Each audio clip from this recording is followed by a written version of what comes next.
Hello ವೀಕ್ಷಕರೇ, welcome to my channel Uma Rao kitchen.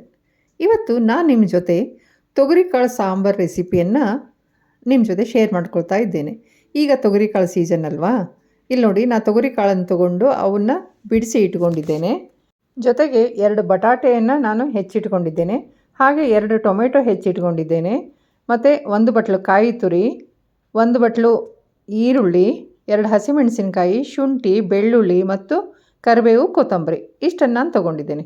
ಈಗ ನಾನು ಈ ತೊಗರಿ ಕಾಳನ್ನು ಒಂದು ಪಾತ್ರೆಯಲ್ಲಿ ಹಾಕಿ ಜೊತೆಗೆ ಬಟಾಟೆ ಹೋಳುಗಳನ್ನು ಸೇರಿಸಿ 2 ಸಾರಿ ನೀರಿನಲ್ಲಿ ತೊಳೆದು ಮತ್ತು ಅದಕ್ಕೆ 2 ಲೋಟ ನೀರು ಸೇರಿಸಿ ನಾನು ಅದನ್ನು ಕುಕ್ಕರ್ನಲ್ಲಿ 3 ವಿಸಲ್ ಬರೋವರೆಗೂ ಬೇಯಿಸ್ಕೋತೇನೆ. ಈ ಸಾಂಬಾರು ತುಂಬ ರುಚಿಯಾಗಿರುತ್ತೆ. ಅನ್ನದ ಜೊತೆ, ಚಪಾತಿ ಜೊತೆ, ರೊಟ್ಟಿ ಜೊತೆ ಒಳ್ಳೆ ಕಾಂಬಿನೇಷನ್ನು.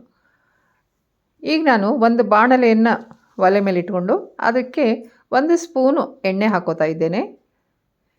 ಅದಕ್ಕೆ ನಾನು ಈರುಳ್ಳಿಯನ್ನು ಹಾಕಿ ಹುರಿತಾ ಇದ್ದೇನೆ. ಜೊತೆಗೆ 2 ಹಸಿಮೆಣಸಿನಕಾಯಿಯನ್ನು ನಾನು ಸೇರಿಸ್ತಾ ಇದ್ದೇನೆ. ಈರುಳ್ಳಿ ಒಂದು ಚೂರು ಕೆಂಪಗಾಗೋವರೆಗೂ ನಾನು ಬಾಡಿಸ್ತೇನೆ. ನಂತರ ಅದಕ್ಕೆ ನಾನೀಗ ಶುಂಠಿಯನ್ನು ಸೇರಿಸ್ತಾ ಇದ್ದೇನೆ. ಜೊತೆಗೆ ಬೆಳ್ಳುಳ್ಳಿಯನ್ನು ಸೇರಿಸ್ತಾ ಇದ್ದೇನೆ. ಇಲ್ಲಿ ನೋಡಿ, ನಾನು ಕರಿಬೇವನ್ನು ಹಾಕಿದ್ದೀನಿ. ಇದನ್ನು ನಾನು ಈರುಳ್ಳಿ ಕೆಂಪಗಾಗೋವರೆಗೂ ಹುರಿದು ನಂತರ ಈಗ ನಾನು ಟೊಮೆಟೊವನ್ನು ಸೇರಿಸ್ತಾ ಇದ್ದೇನೆ. ಇದೆಲ್ಲವನ್ನು ನಾವು ಎಣ್ಣೆಯಲ್ಲೇ ಬಾಡಿಸ್ಕೋಬೇಕು. ಈ ಟೊಮೆಟೊ ಒಂದು ಸ್ವಲ್ಪ ಮೆತ್ತಗಾಗಬೇಕು, ಅಲ್ಲಿವರೆಗೂ ಅದನ್ನು ಬಾಡಿಸ್ಕೋಬೇಕು. ಈಗ ಅದಕ್ಕೆ ನಾನು ಮೆಣಸಿನ ಪುಡಿ ಸೇರಿಸ್ತಾ ಇದ್ದೀನಿ. ಹಾಗೆ ಅರಿಶಿಣವನ್ನು ಸೇರಿಸ್ತಾ ಇದ್ದೇನೆ. ಇದೆಲ್ಲವನ್ನು ಸೇರಿಸಿ ನಾನು ಅದನ್ನು ಬಾಡಿಸ್ತಾ ಇದ್ದೇನೆ. ಗ್ಯಾಸು ಸಿಮ್ಮಲ್ಲೇ ಇದೆ. ಈಗ ಅದಕ್ಕೆ ನಾನು ಮನೆಯಲ್ಲೇ ಮಾಡಿಕೊಂಡಂತಹ ಸಾಂಬಾರು ಪುಡಿಯನ್ನು ಸೇರಿಸ್ತಾ ಇದ್ದೇನೆ. ಅದಕ್ಕೆ ಜೊತೆಗೆ ಸ್ವಲ್ಪ ಗರಂ ಮಸಾಲ ಪುಡಿಯನ್ನು ನಾನು ಸೇರಿಸ್ತಾ ಇದ್ದೇನೆ. ಅದನ್ನು ಕೂಡ ನಾನು ಮನೆಯಲ್ಲೇ ಮಾಡಿಕೊಂಡಿದ್ದೆ. ಈಗ ನಾನು ಇದಕ್ಕೆ ಉಪ್ಪನ್ನು ಸೇರಿಸ್ತಾ ಇದ್ದೇನೆ.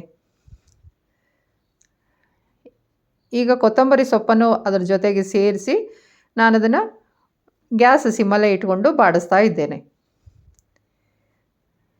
ಈಗ ಇದಕ್ಕೆ 1 ಬಟ್ಲು ಕಾಯಿ ತುರಿಯನ್ನು ನಾನು ಸೇರಿಸ್ಕೋತೇನೆ. ಕಾಯಿ ತುರಿಯನ್ನು ಕೂಡ ಅದರ ಜೊತೆಗೇ ನಾನು ಹುರಿತಾ ಇದ್ದೇನೆ. ಈಗ ನೋಡಿ, ಈಗ ಗ್ಯಾಸ್ ಆಫ್ ಮಾಡಿಕೊಂಡು ನಾನು ಇದನ್ನು ತಣ್ಣಗಾಗಲಿಕ್ಕೆ ಬಿಡ್ತೇನೆ.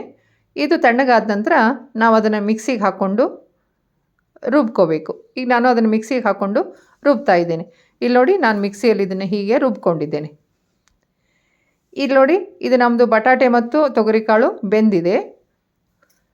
ಈಗ ಒಂದು ಬಾಣಲೆಗೆ ಎಣ್ಣೆ ಹಾಕ್ಕೊಂಡು ಅದಕ್ಕೆ ನಾನು ಸ್ವಲ್ಪ ಸಾಸಿವೆ ಹಾಕಿ, ಅದು ಸಾಸಿವೆ ಚಟಪಟ ಅಂದ ತಕ್ಷಣ ಅದಕ್ಕೆ ಕರಿಬೇವನ್ನು ಸೇರಿಸ್ತಾ ಇದ್ದೇನೆ. ಈಗ ಇದಕ್ಕೆ ನಾನು ಈರುಳ್ಳಿಯನ್ನು ಸೇರಿಸ್ತೀನಿ. ಸ್ವಲ್ಪ ಈರುಳ್ಳಿಯನ್ನು ನಾವು ಮಸಾಲೆ ರುಬ್ಬಲಿಕ್ಕೆ ಹಾಕ್ಕೊಂಡಿದ್ವಿ. ಈಗ ಒಂದು ಸ್ವಲ್ಪ ಸಣ್ಣಗೆ ಹೆಚ್ಚಿದಂಥ ಈರುಳ್ಳಿಯನ್ನು ಈ ಒಗ್ಗರಣೆಗೆ ಸೇರಿಸ್ತಾ ಇದ್ದೇನೆ. ಅದು ಈರುಳ್ಳಿ ಬೆಂದ ನಂತರ ಈಗ ಅದಕ್ಕೆ ನಾವು ಬೇಯಿಸಿ ಇಟ್ಕೊಂಡಂತಹ ತೊಗರಿ ಕಾಳು ಮತ್ತು ಆಲೂಗಡ್ಡೆಯನ್ನು ಸೇರಿಸಿ ಅದಕ್ಕೆ ಒಂದು ಚೂರು ಉಪ್ಪು ಮತ್ತು ಬೆಲ್ಲವನ್ನು ಸೇರಿಸಿ ಮುಚ್ಚಿಟ್ಟು ಒಂದು 5 ನಿಮಿಷ ನಾನು ಅದನ್ನು ಬೇಯಿಸ್ತೇನೆ. ಇಲ್ಲಿ ನೋಡಿ, ಇದು ಉಪ್ಪು ಬೆಲ್ಲ ಎಲ್ಲ ಚೆನ್ನಾಗಿ ಕರಗಿದೆ. ಈಗ ಇದಕ್ಕೆ ನಾನು ರುಬ್ಬಿಟ್ಕೊಂಡಂತಹ ಮಸಾಲೆಯನ್ನು ಸೇರಿಸ್ತೇನೆ. ಈಗ ನಾನು ಈ ಮಸಾಲೆಯನ್ನೆಲ್ಲ ಸೇರಿಸಿದ್ದೀನಿ. ಮಿಕ್ಸರ್ ಜಾರನ್ನು ಒಂದು ಸ್ವಲ್ಪ ತೊಳೆದು ಅದು ನೀರನ್ನು ಕೂಡ ನಾನು ಇದಕ್ಕೆ ಸೇರಿಸಿದ್ದೀನಿ. ನಿಮಗೆ ಕನ್ಸಿಸ್ಟೆನ್ಸಿ ಎಷ್ಟು ಬೇಕೋ ಅಷ್ಟು ನೀವು ನೀರು ನೋಡಿಕೊಂಡು ಸೇರಿಸಿ. ಇಲ್ಲಿ ನೋಡಿ, ತೊಗರಿಕಾಳು ಸಾಂಬಾರು ಹೀಗೆ ಕುದಿ ಬರ್ತಾ ಇದೆ. ಇದು 2 ರಿಂದ 3 ನಿಮಿಷ ಇಷ್ಟು ಕುದಿ ಬಂದ ನಂತರ ಅದಕ್ಕೆ ಕೊತ್ತಂಬರಿ ಸೊಪ್ಪನ್ನು ಸೇರಿಸಿಬಿಟ್ರೆ ತೊಗರಿಕಾಳು ಸಾಂಬಾರು ರೆಡಿ ಆಗುತ್ತೆ.